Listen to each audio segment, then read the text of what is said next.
Turƙa shi. Wata mata ta bayyana yadda albasa ta so ta raba ta da mijinta saboda ya nuna baya so. Ta ce lokacin motsi kaɗan sai su yi ta faɗa da mijin nata. Da ba don iyayensu sun sanya baki a maganar auren nasu ba, da tuni sun rabu da juna. Matar wacce ta sanya a sunanta a shafin Twitter da @baby ta bayyana cewa sun samu matsala sosai da mijin nata domin kuwa sun yi rigima tafi a ƙilga saboda kawai baya son albasa ko muskala zarratin.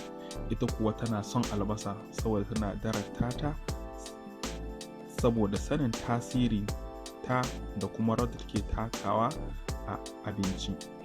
Matar wadda wata ƙwararren mai dafa abinci ce kuma wacce take bikin shigar ta shekara 11 da yin aure, ta bayyana wannan labarin nata inda ta labarta abin da ya taɓa faruwa da ita cikin shekarun da suka gabata na awon zamanta da mijin nata. Faɗan nasu ya ɗauki sabon salo ne inda da a ce ba don iyayen sun sanya baki a maganar ba, da tuni sun jima da rabuwa da juna. Ta ci gaba da cewa lokacin suna jin tsoron rabuwa da juna saboda yarintar da ke tattare da su.